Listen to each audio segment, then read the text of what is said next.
Welcome everyone to our listening session today. So there's been a series of these around the draft memo for the public participation and community engagement, as well as the toolkit. My name is Laura Sackmary. I am part of the U.S. Open Government Secretariat. Today, I just want to go over a couple logistical aspects with you. So first off, it would be really helpful for us if you can change your Zoom name to say your name and any sort of organization, agency that you support. You can do that if you hover over your image or your name. You'll see those three little dots and you can change your name that way. There's going to be quite a few opportunities for some facilitated discussion today. We welcome questions, comments, feedback. So you have multiple ways to do that.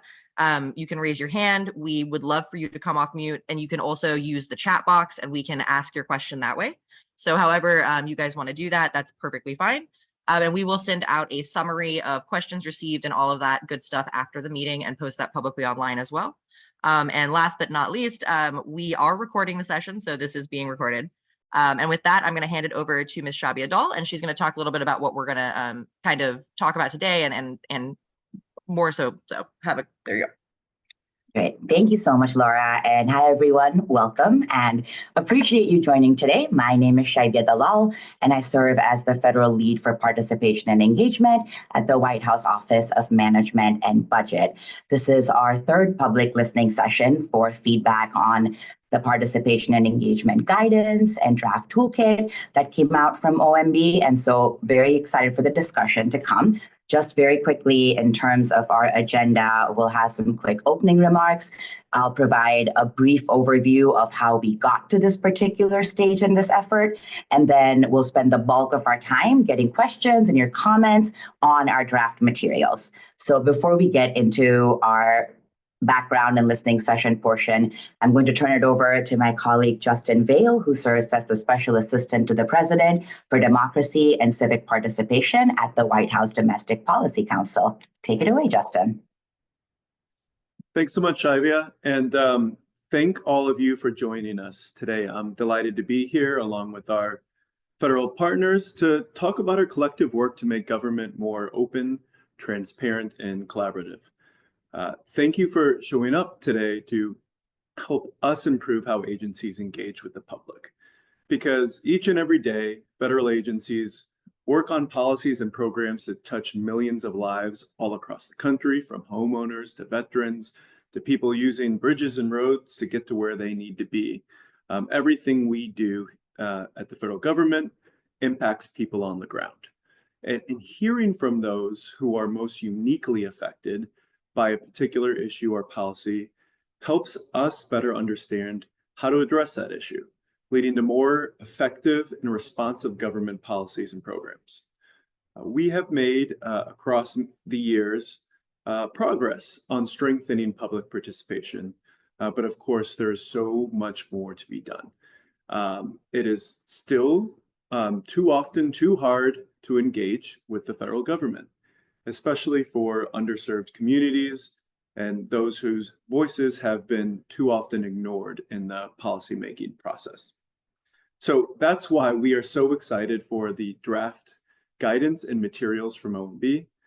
These materials, they offer us a common language, some new tools, new actions that federal agencies can use that make it easier for everyday Americans, everyone across the country, folks like you and many of the people that you serve. It makes it easier to get involved in the work of government. And we know that these relationships that we are hoping to build, the foundation is transparency and good communication.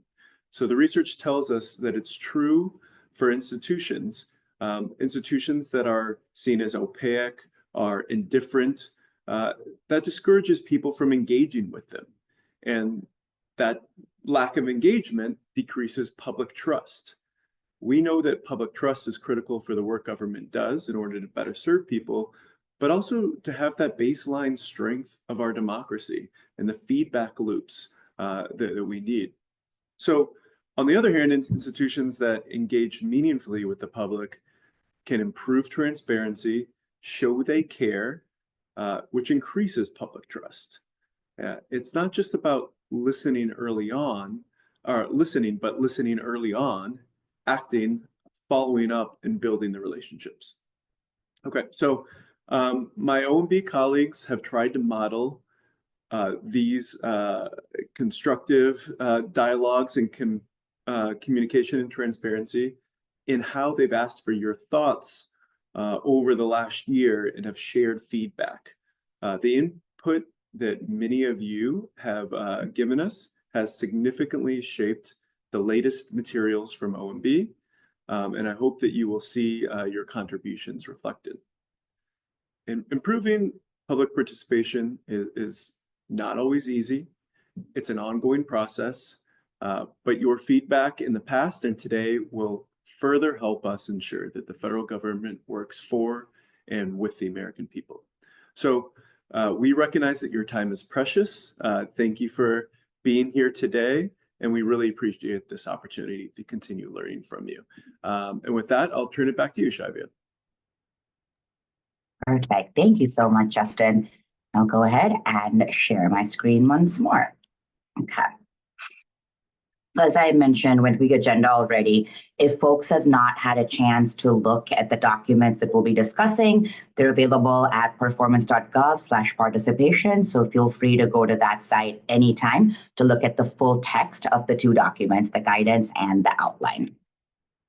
Let me start by just going over what we released for public review. So there's two draft documents that we shared for feedback. The first is a draft policy document with guidance on improving opportunities for participation and engagement in the work of government. And the second is the outline for a proposed toolkit to help agencies do that. As a reminder, when we say participation and engagement activities, we mean things like notice and comment processes, requests for information, listening sessions, user research, really anything, any activity that an agency conducts to get public input, which then helps inform policies, program design, regulations, and other agency decisions. And both of these documents, again, are in draft form. And through the end of this week, November 29th, we have been seeking feedback as we continue to refine these drafts and make sure that these are as strong and helpful as possible, the final versions. So how did we get to this stage? Earlier this year, OMB asked for public feedback on developing a federal framework for participation and engagement. We got both written and verbal feedback from hundreds of members of the public, including many of you who are here, on the experiences that the public has had when it comes to engaging in these kinds of activities with agencies, the barriers they've encountered, and then how they would like to see agencies reach out to the American people. As Justin mentioned, all of that feedback contributed to shaping these draft materials. And if you go to performance.gov/participation, we've also published our analysis and takeaways of the feedback that we got, and then linked to all of the written comments we received in case you would like to read them. Okay, so here is the outline of the draft guidance to help orient you a bit, because I know it's a long document, and again, folks may not have had a chance to dig into it. We'll focus on 3 specific sections today, but before we do that, I'll just very quickly describe what the 8 sections contain. The first section offers common definitions of public participation and community engagement. The second section discusses the benefits of effective engagement for agencies and the public, including what research tells us about these benefits. The third section lays out some guiding principles for meaningful engagement to provide a foundation for agencies to work from. And there's also examples of what those principles look like in action for agencies. Section 4 has 2 parts. We provide an illustrative framework to help agencies decide how and when to involve the public. And then we also have some sample measures to help agencies assess the effectiveness of their engagement.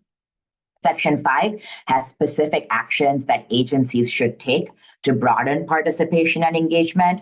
Section 6 outlines actions for the federal executive councils, which are interagency bodies, to help advance and support agencies on their engagement efforts. Section 7 has some important planning and legal considerations that agencies should keep in mind as they're, planning and implementing their engagement activities. And then Section 8 discusses how agencies can use the Paperwork Reduction Act to facilitate engagement. There's also 2 appendices that are not listed on this slide but are in the full document. The first appendix is a list of federal statutes, executive actions, regulations, and other directives spanning multiple administrations that encourage or require agencies to provide opportunities for engagement. And this is really meant to show how the work of engagement has been ongoing. It is evergreen and something that agencies are responsible for improving every single day.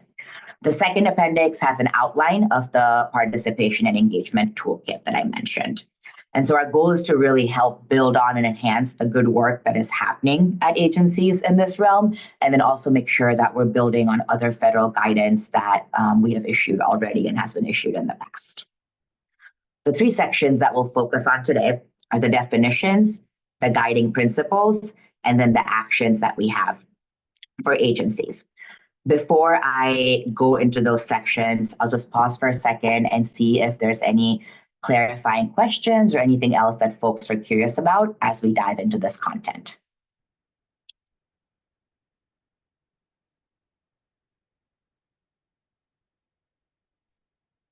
We have no questions in the chat, so. Yes, Steve, go ahead. It's Steve Buckley. For clarification, previous listening sessions had covered different sections. So if you could just, are these 3 that you're showing on the screen now different, I guess, or we talked about these before because I'm getting a little confused. So appreciate They that. are not. They're the same. They're the same that were discussed in the last 2 previous sessions. Since we have some repeat friends, but we also have lots of new folks who are showing up for this one. But these are the 3 that we have focused on consistently for the public listening sessions. Okay. Thank you very much. Of course.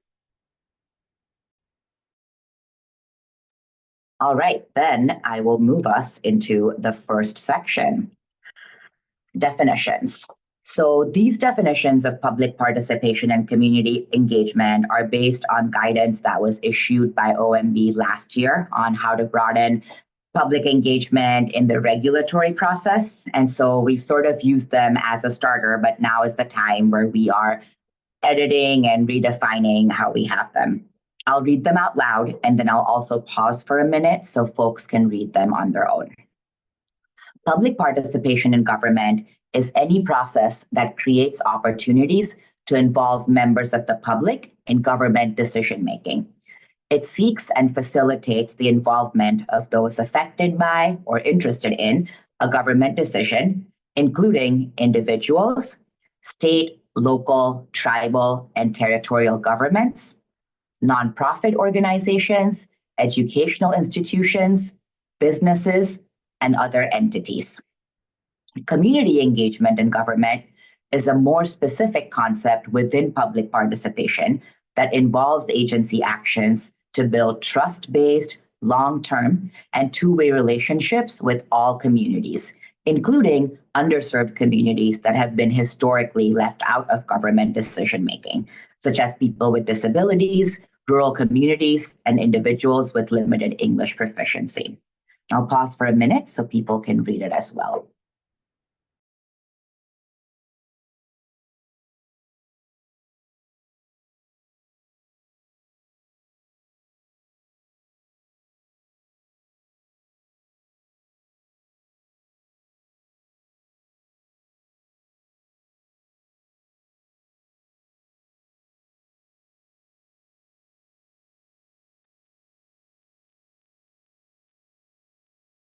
To help guide our discussion, there's a few questions we've put on here. We'd love to hear if you feel that these draft definitions are clear, what you would change about them and why, and what might still be missing. But also happy to, again, answer clarifying questions or take comments about anything else outside of these questions. And if folks want to raise their hand, I can call on them.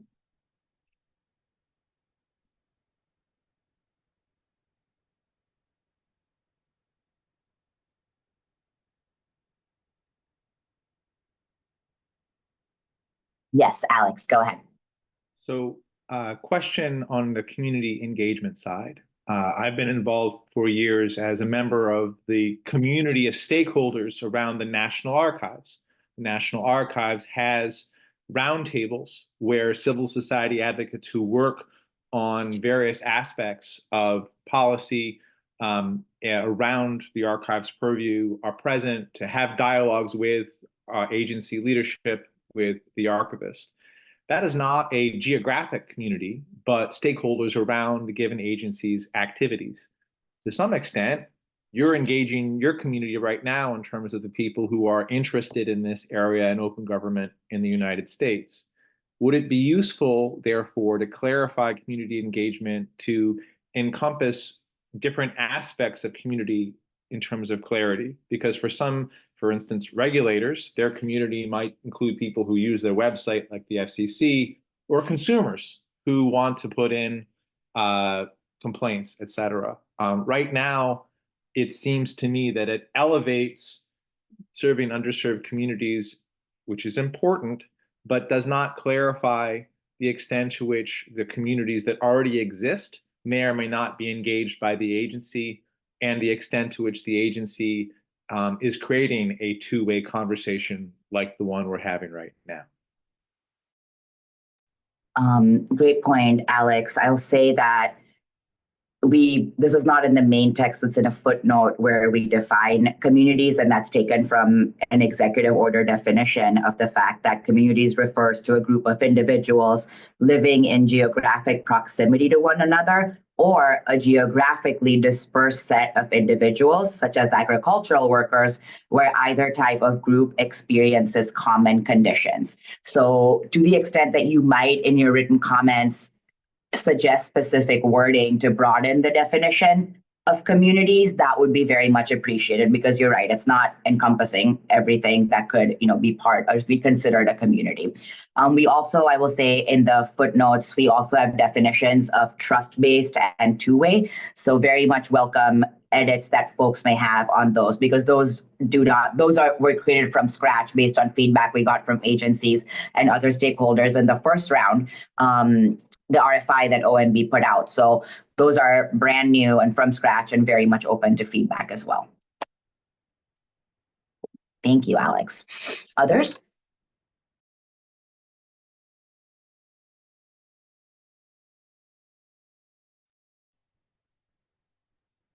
This is Jane. I couldn't figure out how to raise my hand. I'm very new to this, and I just put this in the chat.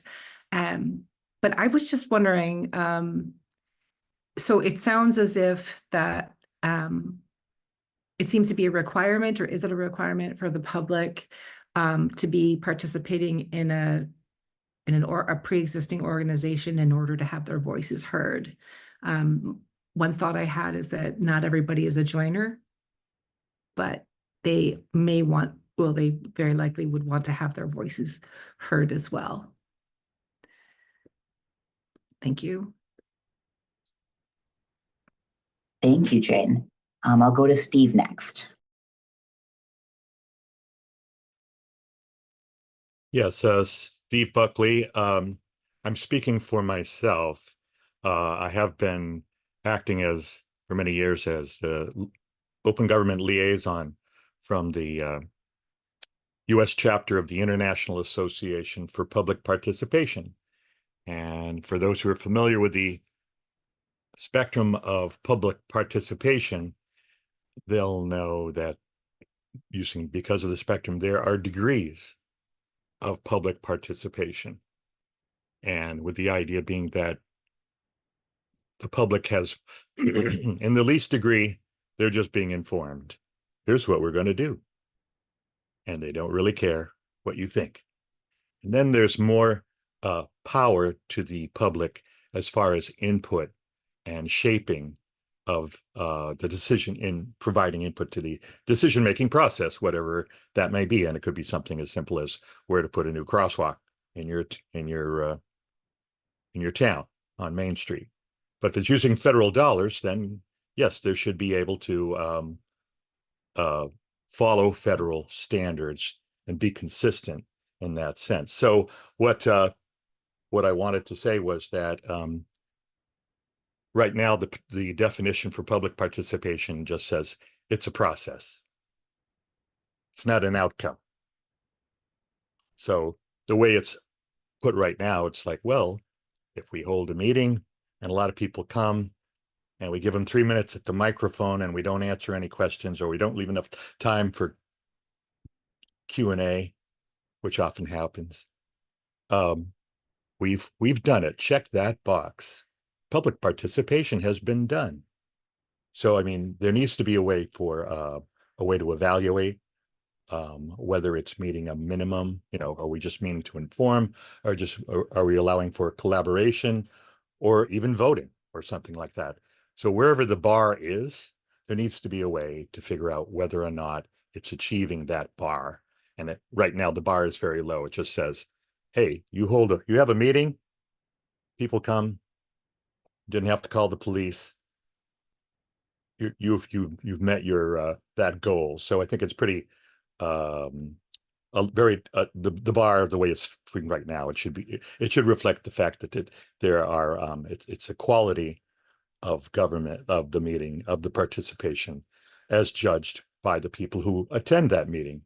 And you could call that customer experience or whatever, but it needs to be something a little more meaty than what it is now. And as far as community engagement, I don't see that adds anything at all, because it says it involves all communities. Okay, well, I didn't know. I don't see how this is any different if it involves all communities, and that some are underserved. I don't know you can find a community out there who feels that they've been overserved or properly served. Apparently, according to the last election, there's a consensus that there's a wide swath of people who are at that. So I think that's community engagement as a separate term. I don't think, and it's a distraction, I think. Thank you. And Steve, when you talk about the outcomes and being able to assess the quality, do you mean actually including something around that in the definition, or just making sure that we're providing ways for them to, like, measures, for example, to help them think through the quality as judged from the eyes of those, or from the perspective of those who are participating? I would add something to that language that says it's a process that endeavors to inform and engage the people who are being affected by a government decision, and that it also includes quality control, you could say, or quality assurance that it's actually happening. So people could, as they leave a meeting, express whether they felt like they were being properly informed and properly listened to. So not just the dog and pony show that often,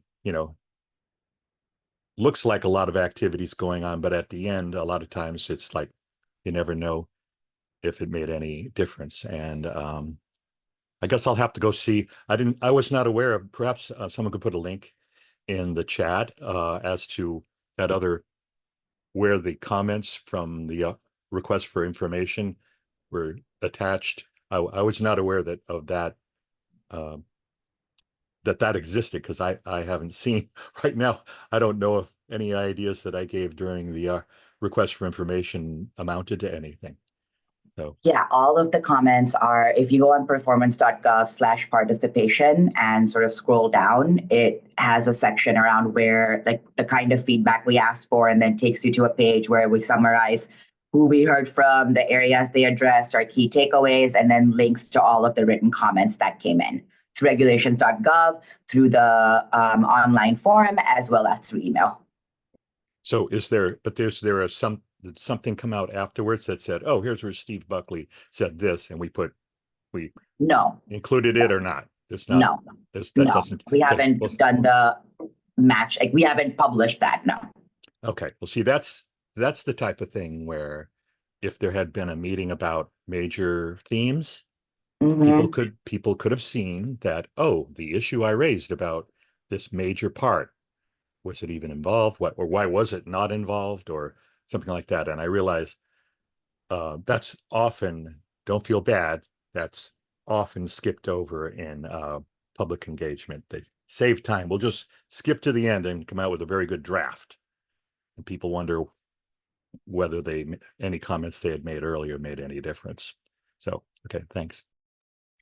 Thank you, Steve. Okay. Any last comments on the definitions? If these resonate with folks, if, like, I'm really glad, Steve, you shared how sort of you think of public participation. So if there's other definitions that come to mind for folks or other ways that they sort of conceptualize participation and engagement, welcome your thoughts too, or you can submit them in written form as well. Okay, great. Then I will move us to the next section. So this is section 3, the guiding principles that I mentioned. There's 5 of them. We also provide examples of the principles in action, which are not on the screen, but are in the actual document. I'll go through and read them and then pause again so people can focus on the language. So the first principle is purposeful. Plan for and prepare timely participation and engagement activities by defining the why, the purpose, the who, the audience, the what, type of outcome, when, timing, and how, format. Prioritize early planning, which includes understanding the history of engagement between the agency and communities and potential obstacles to participation. Second principle is inclusive, welcoming, and accessible. Encourage and support engagement from all individuals, communities, and organizations interested in or affected by proposed agency actions. Facilitate participation by removing or reducing barriers. And these barriers can be physical, cultural, linguistic, technological, financial, informational, psychological, or time-related. Third principle is transparent and accountable. Set clear expectations with participants about the purpose and scope of the engagement, how and to what extent input may be used and addressed, the decision-making timeline, and how the agency will share the results or outcomes of the engagement. Number 4 is respectful and mutually beneficial. Recognize, respect, and value the knowledge and insights of participants. Address participation burdens on the public and communities to reduce engagement fatigue. The final principle is evidence-based and iterative. Engage the public in establishing outcomes and metrics to regularly track progress and adjust strategies as needed for continuous improvement. When possible, use a formal evaluation process to assess participation and engagement activities. And I'll pause for a minute so folks can read it as well. While folks are reading, Shavia, we did get a chat question that came in right at the tail end for the last section. So I'm just going to read that. So that's from Nico. So the definition of public participation explicitly states the involvement of the public in decision-making. Can the definition of community engagement also include a statement on shared governance and decision-making with underserved communities? Why is community engagement a sub-point under public participation? And why isn't this reversed to say community engagement as the overarching process to build long-term sustainable trust and relationships with disadvantaged communities, and public participation would just be the mechanism? Kind of long. We can noodle on it later as well, but wanted to put that out there. Thank you. That's exactly the kind of feedback we're seeking as we think about how to revise these definitions. So that is great. Thank you, Mika.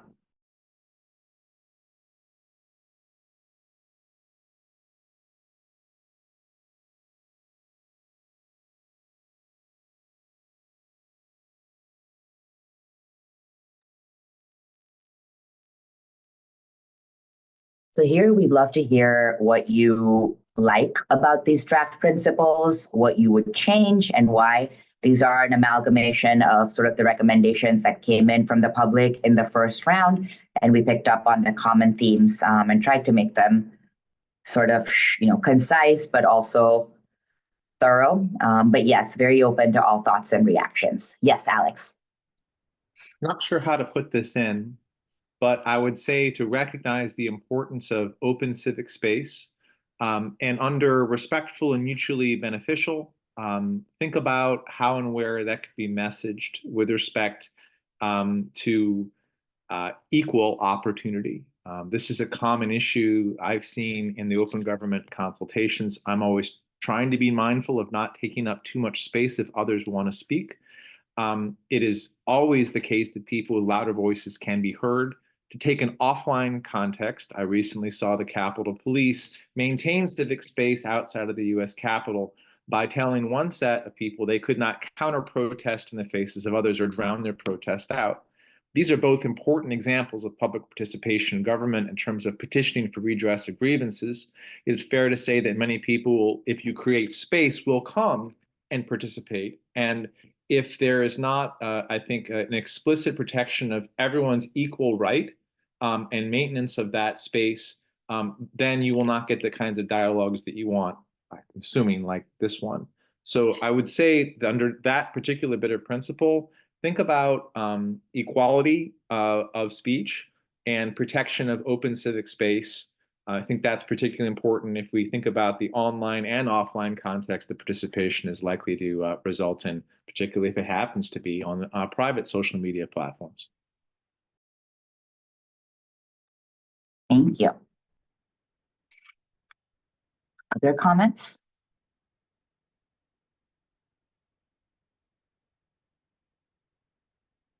Go ahead, Steve. Yes, Steve Buckley again. Just to clarify for those besides Alex and myself who have been involved in this for a while, are you willing to answer some clarification questions for the relatively new people? Absolutely. Please feel free to ask clarification questions at any point in the presentation. Yes. Okay, I just wanted to make sure they were not Yes. holding back. So anyway, Alex just gave an example of something that I was wondering, the idea that people's lived experiences, meaning what they experienced and how, he was giving an example of Capitol Police diffusing or de-escalating a situation, and that would help, explain on this subject, what's working and what's not working. Because I would say that a lot of times it's easier to stop bad behavior than it is to model good behavior. And for those of us who are parents, a lot of times we're just trying to keep the kids from hurting themselves or wandering into traffic. We want them to survive childhood so that they can be a better person. So we'll add that good part later, but the main thing is make sure they don't do things that are more harmful than good. And then, and then teach them the good things. So anyway, but I was going to say is that stories, if there was something here that would be a little less bureaucratese, that would tell people when they're at a meeting anywhere, any federal agency, there should be some standard language in the same way that the Miranda rights are read to everybody. I don't know how many people have been arrested here, but we know about it from watching television, that you have the right to remain silent. Now, if at the beginning of every meeting, there was some standard language to the same thing saying, you have the right to be informed. You have the right to be engaged. You have the right to be understood. We are here to understand those things that you know that we don't know, and for you to understand some things that we as the experts know that you don't know. And together, hopefully we can, collect all those together and be collectively wiser than if we acted independently. But anyway, that's a long version, but, basically getting back to you have the right to be informed and engaged in decisions that affect your lives. So that's, I'm not sure how that could be put in guiding principles, but if there was a statement someplace, standard language, no matter who or where, and the same way that, you get arrested in California, Massachusetts, they're still going to read the same Miranda rights. So that's an example, my suggestion there. Thank you. Thank you, And Steve. Shabia, just Yeah, for go ahead. awareness in the chat, so I just wanted to point folks to a resource from HHS. I know you are probably well aware of it, Shabia. around the emerging strategies to engage people with lived experiences. It's got a lot of really great resources on what that means. How does it look to act like equitably engage people with lived experiences? They actually also have some tools and tips for strategies to kind of equitably do that. It's a complicated process, so I just want to make sure folks are aware that HHS is trying to tackle that from a home office standpoint, and I'm sure a lot of that is already included in the PPCE memo as well. So just pointing people there. Thank you, Laura. Any other comments on the guiding principles?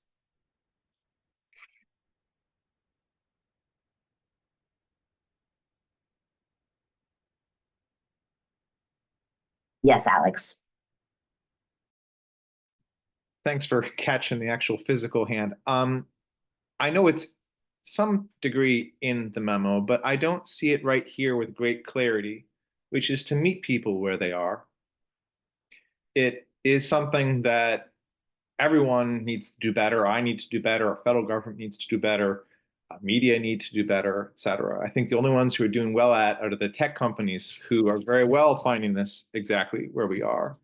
And this is something I'll offer in the written comments, but I think it would be useful to surface it even more as a principle in terms of making sure that agencies know that just treating social media like a press release won't work, and remaining in listening mode won't work either. There needs to be participation over time where people are offline in marginalized communities, or creating those participatory forums online where you build trust through honesty and delivery over time. Something that, without spending a lot of time on, has been a real issue with this last 4 years around the development of open government policies, procedures, and programs. And we'll get to that perhaps a little bit later in the discussion. But the co-creation of the last open government plan suffered from these exact issues. And I would suggest that this moment is a little bit too, in terms of the scale of participation and the awareness that the American people has that this is going on right now. So I'd say the extent you can, make that a principle to meet people where they are, online or offline. That might be useful clarity coming from OMB to agencies that are reticent to do that, particularly if doing so carries with it some risk. And that can be true across different platforms or contexts.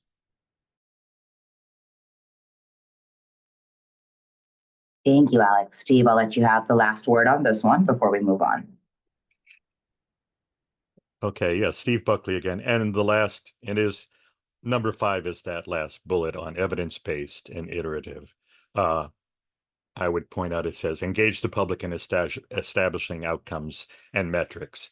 And so, of course, you're doing this today in as far as trying to figure out how to do public engagement in a better way. I wanted to point out, though, that metrics is those measuring sticks or tools that are, yes, measuring sticks, that's the proper thing, to say how do we measure public engagement, the quality of it. And as I alluded to before, the people who attend will decide whether or not they felt properly informed, whether they felt properly listened to and engaged. And so to establish some consistency across all federal agencies, there should be, just like I said, standard language telling people what the purpose of the meeting is, but also standard evaluation survey that on an exit survey. It should be the same language no matter what the agency. And it should only be 1 or 2 or 3 very quick things that could be answered like in less than 30 seconds. Most surveys that I've seen can't stop themselves from asking just one more question, and the longer it goes. So anyway, like I said, it should be almost akin to a thumbs up, thumbs down, or 5-star scale or something like that, but something standard across all federal agencies. So it's always the same thing. Not to make one agency look bad over another, but to assess what they did last year versus what they did this year to see if they're getting any better. Thank you. Thank you, Steve. Maybe we'll pilot sending you all a quick 3-second survey from the Secretariat after this listening session to get your feedback on how you felt about this. But I love that, so thank you. All right, so next section, this is section 5, where we outline the actions that all agencies should take. As currently drafted, the guidance proposes that agencies take 2 specific steps and report them to OMB. The first is to designate or establish agency-wide public participation and community engagement contacts for both agency staff and members of the public. So for staff who are already engaged in these kinds of activities, for those who are interested in engaging with the public, for those who should be engaging with the public but may not know how to do it yet, there should be someone who is sort of able to point to resources, coordinate across the various activities happening at an agency, help implement this guidance. And in the full document, we lay out the kinds of responsibilities that this person might have for staff. Similarly, we also outline responsibilities that they may have for the public, which could range from, getting feedback on how a specific activity was run or a specific engagement policy that an agency has, to even just maybe routing the public to the right point of contact at an agency to answer their question. So that's in there. The second step that we suggest all agencies should take is to have them pick at least 2 additional actions from a menu that we provide. Right now, that menu, as drafted, has 5 options in there, and so agencies can pick 2. The first is to conduct an initial capacity assessment to better understand the agency's strengths and needs related to public engagement, and OMB would provide a template for this capacity assessment. The second option is to basically create an inventory of the ongoing engagement activities at an agency, since agencies often have, siloed bureaus, offices, components, and they may not have stock of everything happening across the agency. Agencies could also consult with the staff who are actually doing this work and sort of help share resources for participation and engagement across an agency, identify where they have knowledge gaps, and then maybe areas where they're duplicating efforts and could combine forces. Third option is to implement at least 1 new participation engagement approach or tool, ideally based on something that the agency learns from the capacity assessment or from the inventory, but basically trying out something new that helps widen the agency's reach, makes an activity more accessible, or does something that improves the engagement process. The fourth option is to develop an agency engagement plan to encourage that intentional planning and balance both agency and community time and resources. In the full text of the document, we provide suggestions for what could be in this engagement plan, and then we would also help provide a template for that. And then the fifth option is to create and maintain a centralized web page for an agency's participation and engagement activities, which would make it easier for members of the public to find available opportunities, and was one of the top asks we got in the comments, since the opportunities are very much dispersed in various places right now, and the agency and the person has to know where and how to hunt them down. So those are the 2 that are in there. We also mentioned that OMB understands an agency may need to start taking these actions with 1 bureau or office or component, and then over time scale up to the rest of the agency. So happy to answer clarifying questions, but then also would just, love to hear from folks general thoughts and reactions about designating agency points of contact, how you all may see these proposed actions impacting engagement, and what additional actions we might add or anything we might remove from this list. And Alex, go ahead.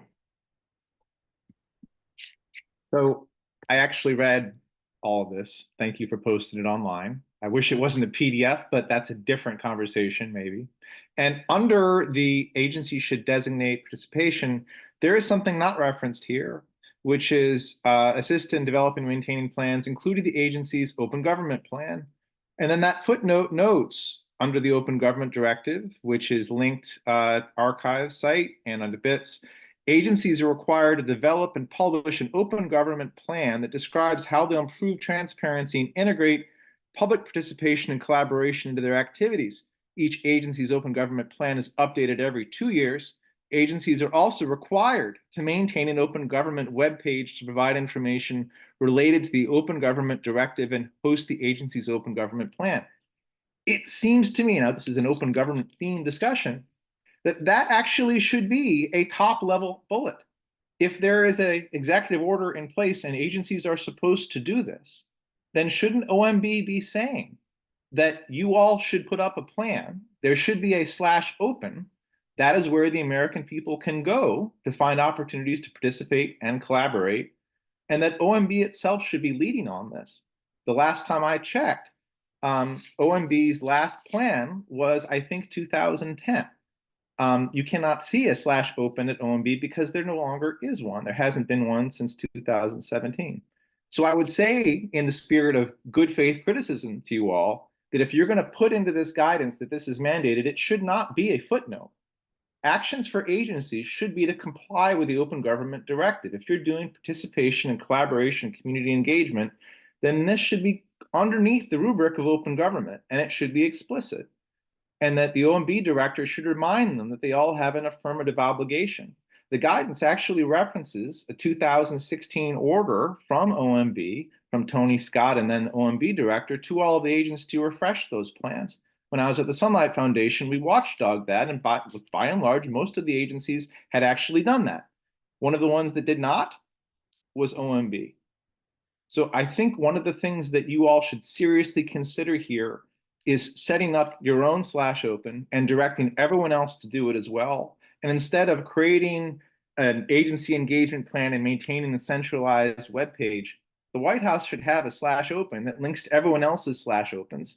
And you should have a community of practice around participation and collaboration, just like a FOIA council exists, just like a Chief Data Officer Council exists, but for participation and collaboration, where you share best practices. And the White House itself amplifies and celebrates agencies who are doing a great job with this. And yeah, you can lean on NASA because rockets and spaceships and astronauts, and they're really good at this and it's in their mission statement. But I think it's really important to celebrate more than that. And you got to bring it back. OMB itself needs to be open and celebrate it.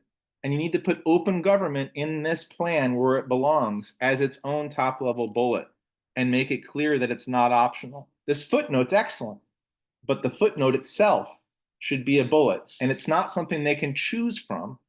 It should be something they have to do. Thank you, Alex. Before I go to Steve, just want to see if others who have not yet spoken want to chime in.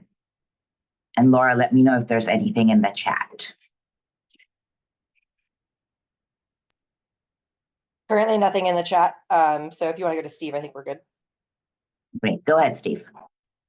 Okay, yes, Steve Buckley again. Just to clarify there on that last point, is there a footnote in this larger document that we're looking at that acknowledges that there's already, as Alex was pointing out, there's already a requirement for open government plans, open government meaning participation, transportation participation, and collaboration, and sometimes accountability, whatever it seems to change. The last one seems to change every so often. But anyway, there's standing OMB directive that was never canceled. So anyway, can you clarify? I just like to know, Shabai, your understanding of the separateness or the overlap, and then if you can clarify your understanding, then perhaps we people like Alex and I who have been following this for several years can perhaps throw in something else in addition. I mean, this is something that I have to personally hunt down at OMB because I do not know if there is anyone like who is in charge of that memoranda or where the status of these agencies' plans is. So more than happy to get suggestions on how we continue marrying this effort with what has already been done to date. But I unfortunately don't have a ton of background on the open government work. And you're absolutely right. OMB does not have a current open government plan. So that is not something that I can refer to. Okay. Well, thank you for clarifying that. And it's okay to say in any of these meetings, it's okay to say, gee, I don't know, but I'll find out. That's perfectly fine in any public engagement meeting for people to say that, because nobody knows everything. And so anyway, what I want to point out is reiterate what Alex was saying, is that these seem to be two efforts that are coming together and should be married, so to speak, or incorporated, however you want to put it. But there shouldn't be a body over in the corner, so to speak, bureaucratically, and go, what was that? And just ignore the fact that there was a failed effort. And I would say that it, largely speaking, it was a lot of activity, a lot of action plans, a lot of revisions, a lot of meetings, so forth and so on. And not surprisingly, as somebody who used to work in the federal government, it all came, at the end of the day, it all went for naught. And I can remember the week after the 2016 election, when everybody was gobsmacked, there was a meeting of the Open Government Interagency Working Group, and I attended, and I think Alex might have been there too. But they were all so convinced before the election, oh, we're doing such a great job on engaging the public and so forth. But it was a bubble. It was, looking in the mirror, and there wasn't any real data to show, except for the data from the election, showing that, oh, there was more people frustrated with government than we thought. And, or at least that some people thought. I was not surprised. I was surprised at the final result, but not surprised that there were so many people feeling like that they were being looked down upon and dismissed in decisions that affected their lives. So I just wanted to point out, it was not a fluke, as we have found out recently. It was a growing trend of public distrust. And so good news is that it looks like there might be an effort here to actually address that distrust, as Mr. Vail was saying earlier. Thank you.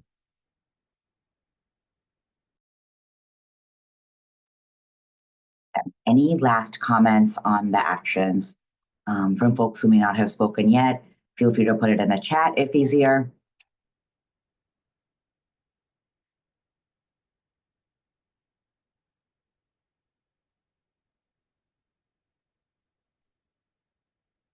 Yes, Alex. Media. Specifically, I don't see any reference of the role of the press or media engagement, public information officers, press relations. The ongoing efforts of agencies that already exist can and should be aligned with this effort. I particularly would like to see more acknowledgement around the importance of holding press conferences and holding town halls. Participation over time is the only way to rebuild broken trust. Doing so with the honesty and integrity which you all demonstrate is the thing we should be expecting every agency and every point of contact. I think Stephen's point about saying that we don't know is important. It's better than misleading the public or intentionally omitting important details that would lead people to be upset later on. I'd tie that into scientific integrity policies for agencies who are entrusted with that kind of work. But in terms of looking at the kinds of actions for agencies, I think it's critical that OMB consider how and where you can recognize the role of the press in terms of informing and engaging the American public, and how and where government can work collaboratively with press that often takes an adversarial role, as is appropriate in some contexts, to make sure people are aware of opportunities to participate. As far as I can tell, there's no member of the press here. As far as I can tell, I don't see anyone in the press corps tweeting about it or drawing attention to it. That might create a more useful discussion in some ways, but it also is reflective of the fact that the White House itself hasn't put in a lot of resources into engaging the press corps about this effort, which could in turn increase public awareness. And I'd like you to maybe think a little bit about how and where the actions for agencies could include that kind of engagement. And with some forward looking, also think about where and how involvement with technology companies that are really ubiquitous, how and where could those kinds of collaborations ensure that people are aware of places to participate? For instance, when you see things like a social media platform surface the ability to register to vote, right, and then click you through to local board of elections, could that kind of partnership exist for the Federal Register or for regulations.gov or for any kind of notice and comment? If you think about the kinds of opportunities to target the communities you're looking for, they certainly exist with modern tech. And I don't see a lot of either of those strategies or the underlying tactics in these actions. And that seems to be a missed opportunity.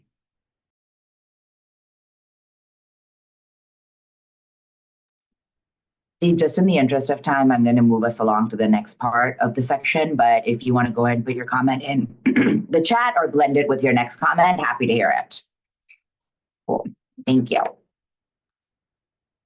All right. So I shared that, or I mentioned that there's 2 documents we put out for public review.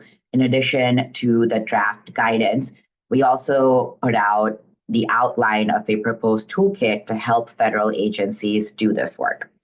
Now, the goal of this toolkit is primarily to centralize the materials that already exist out there, because there are so many amazing resources that we got from the RFI, but also from other calls for feedback from the open government work to help agencies conduct and assess meaningful participation and engagement. But right now, those sources are very dispersed, and there isn't really a centralized collection of content that agency folks can go to sort of see, where they are in the process of doing engagement and what resources may exist to help them do that. So the goal is for this to be, for the toolkit to be a living collection of content that the public as well as federal agencies can contribute to and update. And when I talk about content, I mean things like templates, guides, leading practices, the existing guidance and policies that the federal government has, but something that is easily searchable and more user-friendly. Very much welcome suggestions on format for this as well, whether it can be some kind of wiki or some other kind of format that allows for people to contribute content and us, on the other hand, to sort of help curate and vet and make sure it's updated on a regular basis. Very quickly, the outline of the proposed toolkit. I'll just touch on a couple of the sections in here. Section 3 is a big chunk of the toolkit and lays out specific tools and templates for the various stages of engagement, which we've organized as preparing for, designing, implementing, and then assessing participation and engagement. There's a section 4, on communicating effectively with the public, which would involve resources on how to use social media, perhaps how to engage the press on this front, plain language, language assistance, translation interpretation resources. There's a section on navigating the legal and policy environment, so the existing guidance that is out there for the Paperwork Reduction Act or the Plain Language Act or other things that agencies already have at their tips to sort of navigate the various regulations or restrictions that may come up. Providing compensation and support for participation. So how various agencies have sort of been able to use appropriations and authorities to figure out how they can compensate people for their lived experience and their expertise when they participate in engagement activities. There's also section 9, which I'll go into in a second, on building the public's capacity to engage. The majority of this toolkit is geared toward helping agencies, but there is a section that is meant to help the public engage more effectively with the government. So basically giving them tools and templates and information to make it easier or less time consuming to engage with the government. A couple examples of the materials that are in this proposed toolkit. Again, there's a lot of excellent resources out there, and this is just a sampling of what could be in there.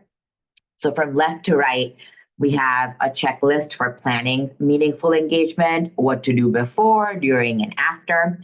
We have the second thing is the resource that Laura mentioned earlier, which is HHS's list and resources on strategies for engaging people with lived experience and the benefits that have resulted to agencies from doing that. Third is an inclusive language guide, so really helping, again, with communication to the public and helping agencies use the right words that resonate, that are culturally appropriate, etc. The fourth is various sort of tools and resources on virtual public involvement, since that is so much of what we do these days. And the fifth example is one of the exit surveys that Steve had touched on earlier, a survey that agencies can have participants complete to understand their satisfaction with the engagement activity that they participated in. So again, just 5 quick examples here, but hopefully they show you the kind of actionable, ready-to-use resources that this toolkit could include.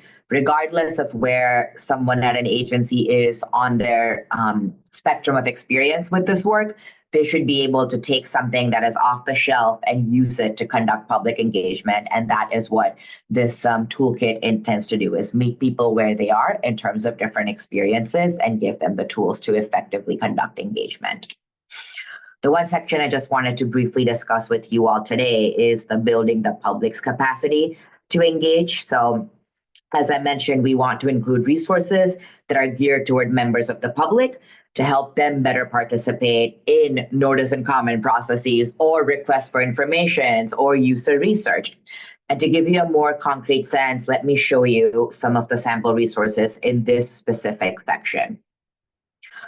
So the first is a guide that is produced by an external to government organization on navigating 2 platforms that you've heard mentioned today called regulations.gov and the Federal Register. For folks who may not be familiar, regulations.gov is the government website where the public goes to comment on proposed rules and regulations, but also a host of other things. Over 200 agencies use regulations.gov to solicit written comment from the public. And then a related platform is the Federal Register, which is called the official newspaper of the federal government. And this publishes notices of final rules, final policies, or when something is open for public comment. And the 2 platforms are very much related because you can use a Federal Register posting to basically go and submit comments to the regulations.gov platform. So both of them are handy if you know how to use them and search through the different opportunities for comment. And this resource basically provides a step-by-step guide to navigating those platforms, talks about how the 2 are connected, and then also how to use the various search functions to basically find opportunities that may be relevant for feedback based on the document type, the agency, topic, and then timeline for when comment is being expected. So this basically helps make the most of these 2 different platforms. Second sample resource, this is a guide that's produced by the U.S. Department of Transportation for members of the public on how to get involved in the transportation decision-making process. But I do believe that this has tips and advice that is applicable to areas beyond transportation. So this guide sort of covers everything from the very basic level of how and by whom transportation decisions are made in federal government, which agencies are managing what aspects of the process, how transportation is funded and financed. There's also sections on the laws and policies that give the public the right to participate in these decision-making processes. There's lots of steps for how, when, and where someone can make their case with agencies or with elected officials, when in the process of planning, funding, designing, building, someone can engage. And then there's also a glossary of common terms as well as approaches. So again, this is very much targeted towards someone who is looking to get involved in the process, but provides a solid foundation for how and when to get involved and then how to actually do it. And then a third sample resource, this is from the Federal Energy Regulatory Commission. This is a very handy one-pager with the top 5 tips for writing strong public comments. There's examples of language that is less effective versus more effective. There's a link for where you can go to find more information. And then again, the 5 tips to really help write what could be a compelling public comment. So those again were just examples of what is in this specific section. Open to clarifying questions or comments on any of the other parts of the toolkit too. But the 2 questions that we pose for discussion is if you all have ideas on other types of tools that could make it easier or less time consuming for the public, especially first-time participants, or even, hard to reach communities to understand how they can engage, and then what might make it more likely for you as a member of the public to contribute or use this toolkit. I see Angela has her hand up. Go ahead, Angela. Good afternoon. Thank you, and my appreciation to members of the public who are educating me here today. One question and clarifying question is, I know much of this has been really, frankly, revolving around participation in regulatory, processes, etc. But we also have a pretty robust set of resources around recruiting peer reviewers who have a very direct hand in supporting, the scoring and rating of federal grant applications. So I would suggest considering that those types of toolkits, and I'm happy to throw something in the chat with a link to what we have at our agency. That would be great, Angela. And separately, Angela, I'll get your email from the registration list. We also have been seeking feedback from agencies concurrently while we're getting feedback from the public. And I can point you to the page where we have the form that agencies can fill out and share their feedback, or other ways in which agency folks can also contribute feedback. So please do put them in the chat, and I'll make sure that you get the link to the Max page that is targeted toward agencies to provide informal feedback on this. Awesome. Other comments on the toolkit or what we can provide that is geared toward the public and helping them understand how to engage? Hey, Shavia, I actually have one if I can ask. Please. So this is probably Toolkit 5.0, because the idea of this from an IT perspective gives me a headache just thinking about it, but some sort of shared calendar. So just an easy way that anyone from the public can go there, sort and function that calendar to, I'm interested in this topic. Is any agency doing some sort of public event around that topic, or sort by just by agency, or sort by date, or however they could do it, but some sort of dual focus, multi-purpose calendar where everything is there. That being said, from an IT perspective, how we get agencies to do that, that's a later thought, but I think that that would be very useful for the public personally. So Thank you, Laura. And I have something that I'll go over after we're done with this portion of the discussion that relates to what you are talking about. Other comments on the toolkit, ideas for format or anything else? Yes, go ahead, Steve. Yes, Steve Buckley. I am familiar with many of these resources. The overall comment I wanted to make is that if you want people, I'll use a home project analogy. It's a lot of do-it-yourselfer stuff, and of course, people, organizations like Home Depot want you to feel that you can do that project. You can replace that faucet or whatever the project is. And sometimes, so of course you go to their store and they got aisles and aisles of all kinds of resources. But, if you're not schooled, or if you don't know what you're looking for, then you might just say, oh, this looks like it'll work, or this looks interesting. So right now, the toolkit is kind of set up like, hey, you can do all these projects, and here's Home Depot. Knock yourself out. It's like, no, there needs to be some hand-holding or some tutorials, or like I said, an actual community of practice, which hasn't really taken off. This community practice for open government or public engagement from the federal point of view has really just been perfunctory. Let's have meetings every so once in a while and update our action plans, and or issue a press release about how the president had a Twitter town hall. Ooh, that's so deep. Not. Anyway, so getting back to the analogy of doing it yourself, if you want people to do that, I mean, you can go on YouTube and find out, how do I fix and then put in the blank, and there's like 100 videos on how to do that, because people have said, here, do this, but don't do that.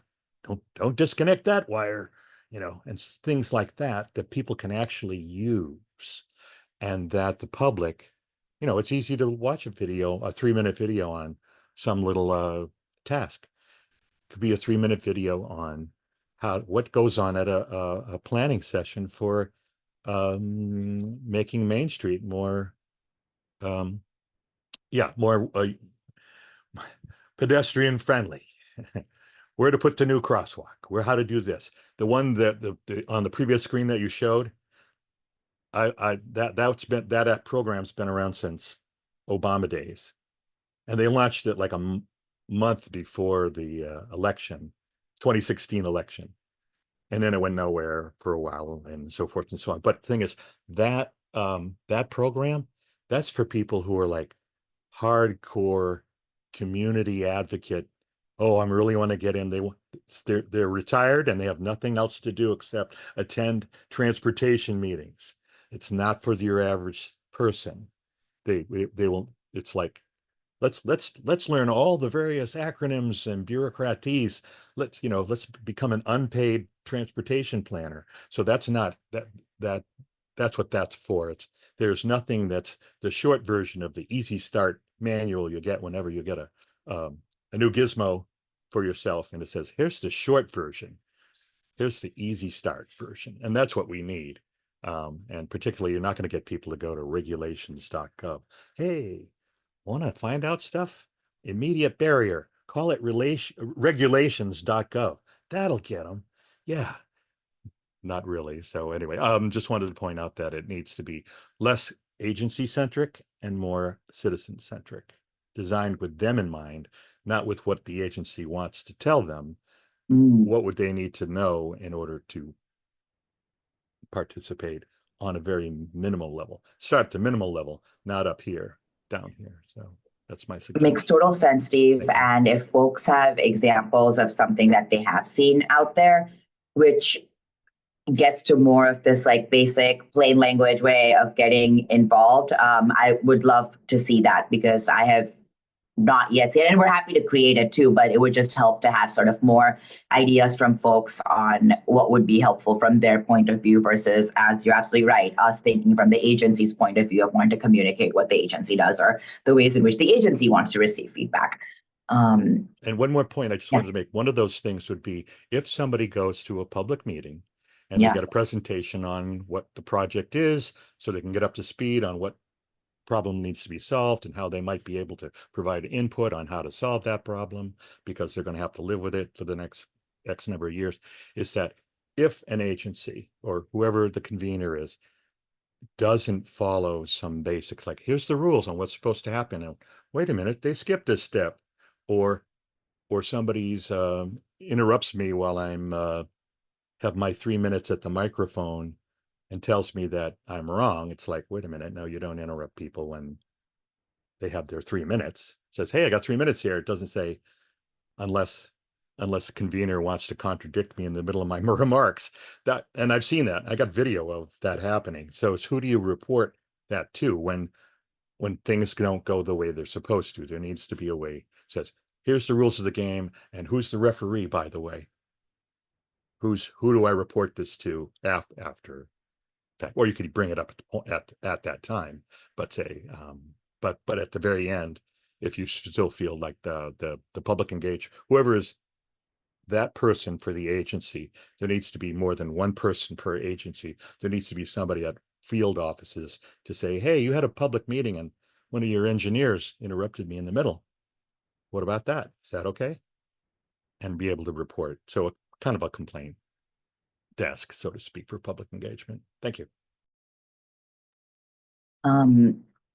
Steve, one of the things you said also reminded me that there's one section in the guidance that we did not discuss. We did not discuss several sections.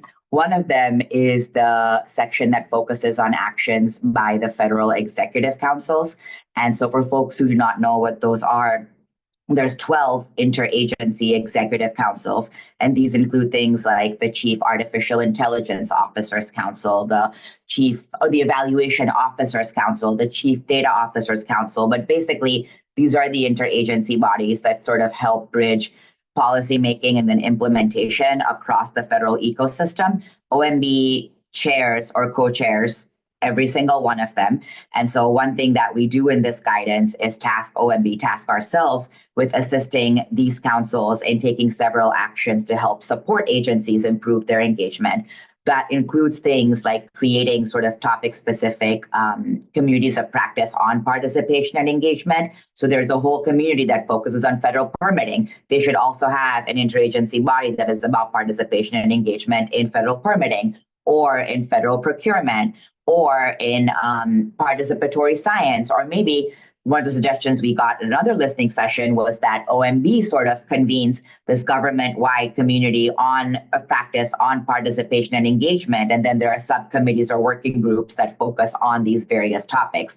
And then one other action that I'll also point out is for these executive councils to both develop and implement recommendations to improve our existing platforms for engagement, because there's a lot that we can be doing to make regulations.gov easier to use and more accessible, including, and I agree with like renaming it from regulations.gov, because there's a lot more than regulations.gov that goes on there, or ways in which we can continue to make the Federal Register something that is more widely accessible to folks and easy to navigate. So while we come up with new mechanisms or think about new approaches, there's also much that we can be doing to improve the tools that we are already working with. So I also encourage folks to go look at some of the actions that are laid out in the Executive Council section and provide feedback on that as well. So I know we only have 10 minutes left. Let me see, does anyone have any other last sort of burning comments on the toolkit before I share one other idea for feedback? Alex, and would love for you to make it quick. Very quick. I put it in the chat. One of the things we decided in our country is the public has a right to ask for information under the Freedom of Information Act, a right to know, a right to access information. It's a human right. FOIA.gov got rebuilt recently. It's much better, and it is actually a sterling example of equipping the public with information to understand the FOIA and understand how to get records. What's missing is public engagement around it and agency support for it and good oversight of it. It's something that is now being used by lots of different groups. In some agencies, it is actually the majority of it is business, not people. I would love to see FOIA.gov and the FOIA used as an example of public participation in government, and then a real focus then upon where there is a public demand for records and then proactive disclosure. Creating a feedback loop around that would save the government quite a lot of money, because the number one reason people sue is because agencies do not get back. I guarantee it would change in a moment the press feelings about our government if you all focused on the FOIA and proactive disclosure and creating an expectation that everyone would get an answer back within 20 days, no matter what, as the statute requires. Thank you, Alex. Okay, so very last thing that I wanted to share, and Steve, you may not have seen this in the last public listening session we did, because this is a recent sort of idea, but this is something that, you know, we have heard from folks through public comment and other mechanisms. And this also goes back to what you were suggesting, Laura, is having some kind of centralized online portal that's not each agency maintaining its own webpage, although that can also happen, but some kind of central portal where the public can search for engagement opportunities across federal agencies. So again, they can see what draft rules are out there for comment, or other opportunities on things like our RFI that we get requests for information we put out earlier this year, focus groups that are happening, listening sessions, user research. So the public can use this kind of portal, and the opportunities could be, you know, promoted or publicized in a sort of a standard structure and format. But the public can use the portal to find topics of interest that are of interest to them and their communities, learn how agencies are planning to involve them and gather input, see if there's, you know, compensation that is being offered. So anyone should be able to look up a specific topic, like say immigration, and see that these particular agencies have rules out for comment, or they are doing user research and offering compensation in this manner, or asking for written comment and whatever, or doing focus groups, but basically make it much easier for someone to find these opportunities versus having to navigate the many platforms that exist. So setting aside the sort of, this very much is still just an idea at this stage. So setting aside how this would work logistically and the ways in which we'd want to make sure that it's not a burden on agencies to feed information into this portal, and that it reflects what is already on an agency's website. Couple different questions on here that I would love to get some quick thoughts on. What would make you most and least likely to use such a portal to find and participate in engagement activities? What information can help you determine if a feedback opportunity is relevant to you, if it's worth your time, if it's something that's exciting? What might you feel that you need to know? So kind of background information or other context that you would need. And then what specific information would you like to see agencies include about their engagement opportunities, activities, or subject matter in this kind of portal? So lots of open-ended questions. Feel free to answer any of them or address any other comment that could be related to this hypothetical portal.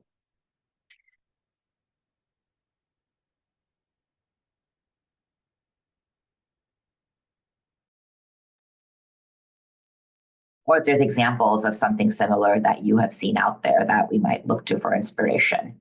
Laura, I see you came off mute. Go Yes, ahead. before we go to Steve, so Vanessa from Mathematica said, a trusted member of my community recommending the portal and how they've used it would be the best. Need a champion outside of the federal government to promote these things, which I think also might get to Alex's point earlier too about engagement and involvement with the media as well. So. Any other comments in the chat, Laura? Alex, do you want me to read yours, or are you good to come off mute if you wanted to make that point? Just want to give you the opportunity. I can make the point if you want. Yeah, that'd be great. So I've been covering this space as a journalist and working as an advocate for going on 2 decades. And I've seen governments at every level around the world all want to set up a new portal. It's what governments do. We're going to create a portal and we're going to expect everyone to come to it. And I'm here to tell you that that is a failed strategy. In the age of distributed systems where we're all connected as we are, of platforms and protocols, I would encourage you to look instead at how the web works and to think about how to ensure that these opportunities reach people where they are by building a platform, application programming interface for these. Create open data of all of these things and then engage all the different places where people are already spending time and make sure that it finds them there. Instead of people going to data.gov, make sure the data finds them, right? People don't want to go download, unless they're developers, right, a list of restaurants where there's food inspection problems. They want to look at it online or look at a dialysis center online and be able to see what the ratings are and make a decision at that point, right? It's not real-time data, it's right-time data. And the extent to which you all can think about platforms and not portals, the only way you can make a portal work is by spending a ton of advertising dollars to make people aware of it and then to drive attention to it and then try to support that and update it. I would suggest you think differently. There are some brilliant technologists and brilliant product people across government now after this last decade. Please think about, instead of trying to get people to come to a website, think about how to make sure what's on that website is in open formats and finds us where we are in other places. Thank you, Alex. Go ahead, Steve. Yes, Steve Buckley. I want to echo what Alex just said about the idea being that the system needs to alert and notify the user. The user shouldn't have to go searching for things that may or may, we're saying, hey, I can remember, check our website, or here's a bunch of things that the Department of Interior are doing. Maybe one of them affects you. Go ahead and look. No, it's like, here's where I live. Here's my interest. Here's my profile. Here's the road that I take to work or go into town or whatever. You tell me when something affects me and says, hey, there's a meeting about one of those things. There's a hit. And you get a notice, or a text, or however you want to be notified that there's a meeting next week that you don't want to miss because they're going to be deciding on concept designs for the new bridge. And if you miss it, you probably won't notice until the bulldozers show up, and that'll be too late. The one thing I would say, yes, the examples of what's happening already is that I would say in Boston, the city of Boston has something with Office of New Urban Mechanics. They've been doing this for, I don't know, 10 years or so, where they work with Waze, and Waze shares information about traffic with the city.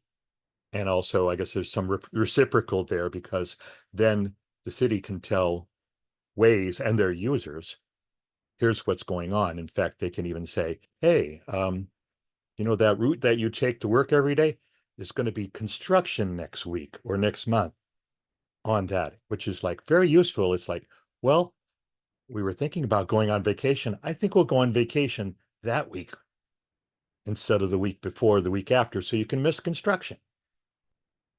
And so it works both ways by making the data available to outside developers come up with a platform. So if the government doesn't want to come up with the platform, then at least make it usable out there so it's machine readable and all that other stuff. So the data can be used in that way. And it's already being done, like I said, with the city of Boston's doing it with Waze.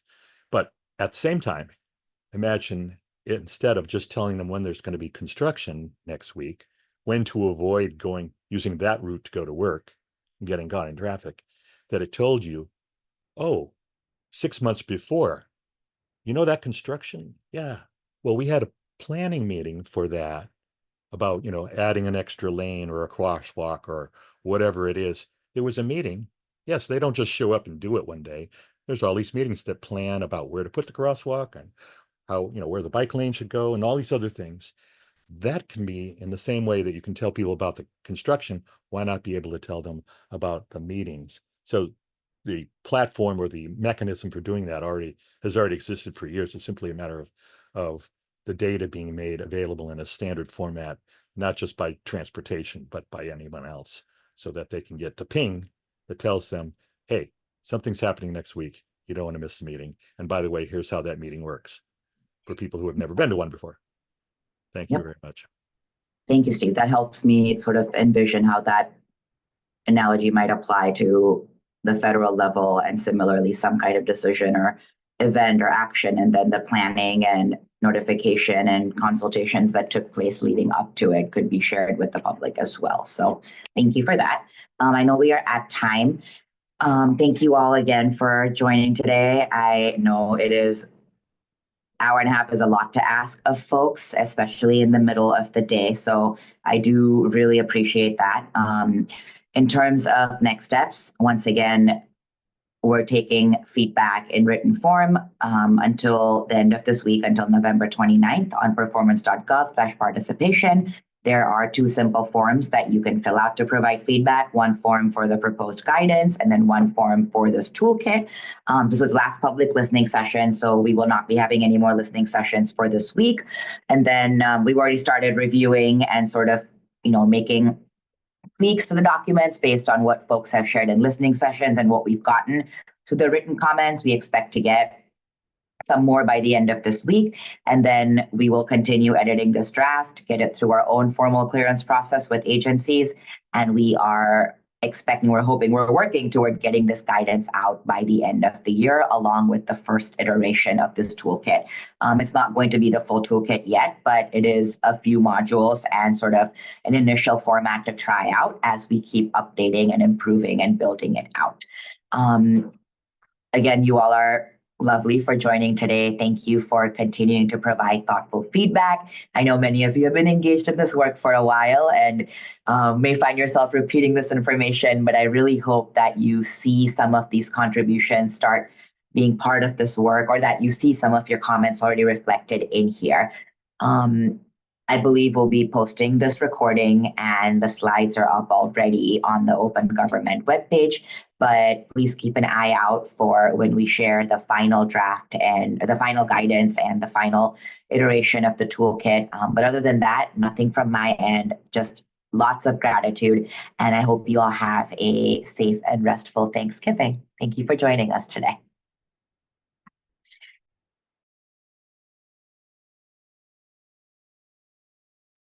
And huge thank you to our interpreters and our captioner. We really appreciate you for being here. And thank you.